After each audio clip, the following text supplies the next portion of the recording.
Hi everyone, we're in a new golden age of Civ 3 multiplayer content. Today, I'm going to demonstrate the newest Cold War update with an intense and bloody 1v1 that I played against Antiquity, who is an absolute beast of a player. I spawned in as the United States. United States traits are industrious and commercial, and their unique unit is P-51 Mustang. My land is very decent for Archipelago. I have multiple bonus food hills and uranium nearby. This land actually allows for a perfect demonstration of two schools of thought in Civ 3 multiplayer, the builder versus tempo player.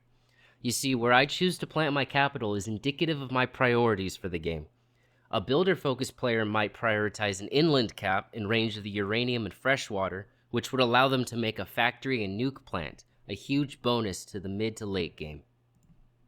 However, as a tempo-focused player myself, I didn't even notice these options because I noticed a decent cap placement that put me coastal and would allow me to control the middle of the map as soon as possible. I decided to go Republic this game. The first good news is that I pop a settler turn 5. I accidentally placed my pop city in the wrong spot. I meant to plant one tile northeast, but it's not a big deal. I press F11 to check on Antiquity and notice that he is already size 3. Which pretty much guarantees he has bonus food while I do not. Even though I already have 2 scouting units and most of the island apparently scouted, I still choose to make an explorer because experience has taught me that the land west could hold vital huts or information. Also, making an explorer doesn't cost me that much time on a granary anyway, and I will need the explorer later for island scouring. I make a settler and cap first and move it to secure the cow and ivory tiles, while my second city makes a granary. As soon as the second granary is done, I switch to wartime mode. Then I make a frigate and cap and send it straight to the center of the map looking for my opponent. This leads me to meeting the 2 AI opponents. I declare war on them right away so that I can set up an out of war with them later when I need to make peacetime buildings. In typical fashion, I forget about my citizens and host a barbecue party. When the party's over, I switch to airport and since I have oil hooked and now I can make my unique unit, P-51 Mustang. I get the drop on Antiquity pretty fast and attempt to bombard his luxury tile, but to no avail. As soon as my Mustang is complete, I send it to scout the sea. That's when I come across one of Spain's frigates and sink it for my golden age. Immediately after that, my second Mustang spots a transport from Antiquity, which I promptly sink as well. Now in Golden Age, I upgrade a pre-built frigate to destroyer and send out as many scout Mustangs as I can to dominate the seas. Meanwhile, I pre-built a super carrier and cap, and on the last turn I make peace with the AI, which allows me to switch to factory. Unfortunately, the next turn I lose one of my Mustangs to the AI frigate, since fighters have no defense. One of my Mustangs makes it to Antiquity's land and I bombard his wheat tile. While fighters only have 1 bombard range in Cold War, P-51 Mustang is the exception, boasting 2 range bombard as its inherent bonus. I send out a submarine to guard the western sea alongside my Mustang. Then, Antiquity gets the drop on me and wipes out both units. Suddenly, my plane strategy isn't feeling like such a good idea. I plant Chicago and rubber near Antiquity and then lose my destroyer to his destroyer. Without aluminum for recon units and several Mustangs dead, I've been successfully trapped in my base with no naval control. To make matters worse, Antiquity now has an air base on me. This is when I decide to take off my blindfold and use both hands to play. I start working on regaining naval control. With bomber coordination, I manage to sink one of his destroyers and grab another one on the next turn. Then I use my destroyer to check out what he has on his airbase. Nothing too frightening is there yet, but I still need more Mustangs for air protection. When I check the military advisor, I find that I am still strong to Antiquity. To capitalize on tempo, I hatch a plan. The plan is to make a bunch of paratroopers fast, load them onto a helicopter, and paradrop him at his home from an airfield near Chicago. Antiquity sends a few units at me end of turn, but I'm able to clear it up fairly easily. I complain about the AI spamming frigates, then load the helicopter with paratroopers. Then, at the end of the turn, I rebase the helicopter to Chicago and land on his tiles. Antiquity quickly reinforces, however, and I realize that he has modern armors, which tear me to shreds in no time. Realizing that he's heavily defended in the north, I decide to helicopter in a new batch of troops to Chicago and put them on a transport and land Antiquity further south. That's when one of Spain's frigates intercepts and annihilates my full transport. First, Spain killed my Mustang earlier, now he kills 6 more units. I've played less deadly human players. No surprise, after these two disastrous defeats, my military advisor tells me that I am weak to antiquity. Tilted out a bit, I start making bad decisions, such as throwing away 2 more paratroopers and another failed attack to his north. To make matters worse, my golden age has just ended while his is in full swing. When I upgrade my frigate to destroyer, it reveals his nuke sub, which I sweep up with my Mustang. However, I am now falling far behind and things are looking pretty bad. I squandered my tempo, and I am facing a better built opponent who has aluminum, while I don't. I now have one option left. I have to make Manhattan and go for nukes, and try to nuke him before he can complete strategic missile defense. Step 1, make a nuclear plant in Cap. Only then do I realize that I can't make nuclear plant since I planted out of range of fresh water. Instead, I have to settle for a manufacturing plant, which only offers a 50% shield bonus instead of 100%. I also build engineering school in my second city so that I can obtain powerful combat engineers. Step 2 is pre-building nuclear submarines while I am building Hatton to set up a sub-train so I can nuke him the same turn I build a nuke. Step 3 is scouting Antiquity's land better to locate juicy targets. With limited resources at my disposal and no access to aluminum for jets or spy planes, I send my lone P-51 Mustang from Chicago to scout his land in the south. I am jump scared by 2 Spanish frigates who nearly take it out.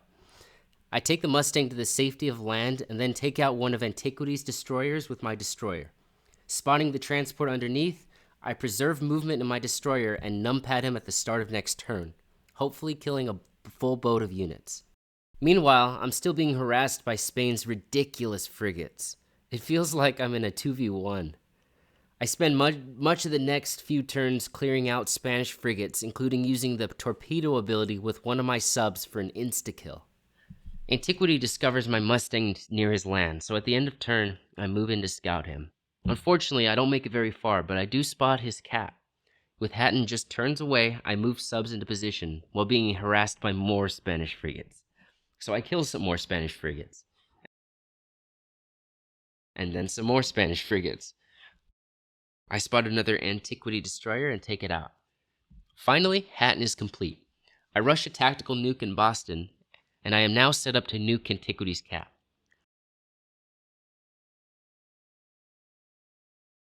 The nuke passes between 4 nuke subs, and bingo.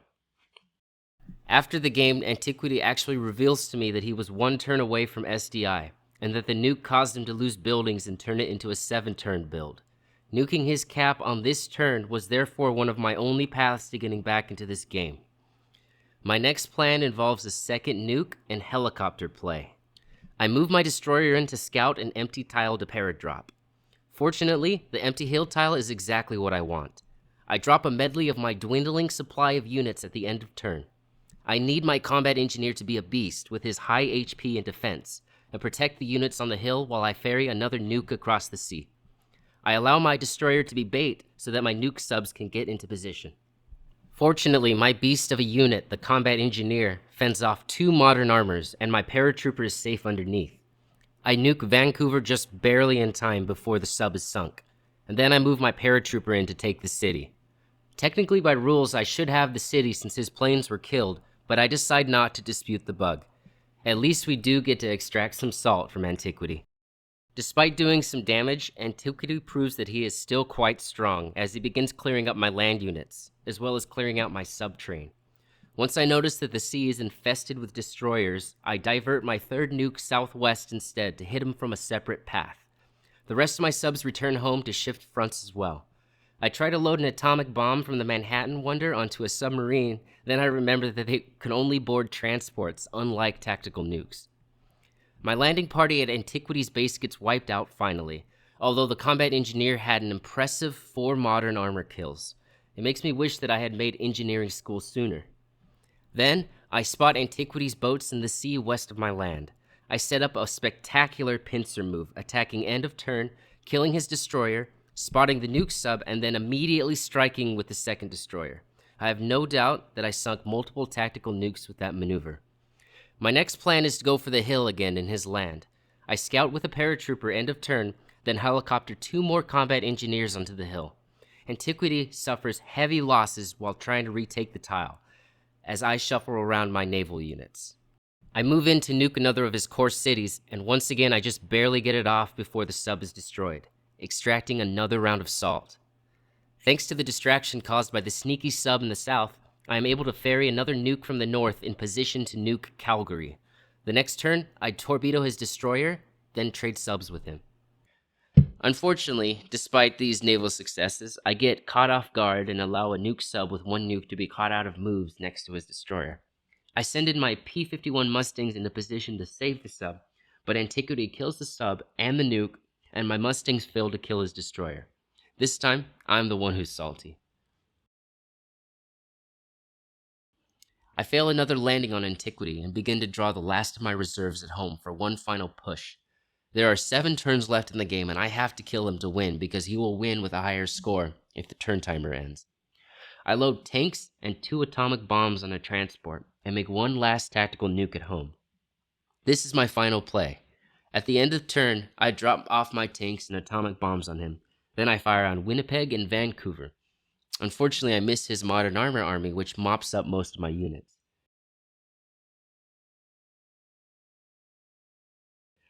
I take Quebec City and then nuke his army with my last tactical nuke. Finally, I sit there flabbergasted by Antiquity's stunning defense after enduring countless nukes. I capture Winnipeg and then I decide to call it. With 4 turns left and no more pieces in position, I concede the game to Antiquity. This was one of the most back and forth and bloodiest games of Civ I've ever played. I hope you all enjoyed watching.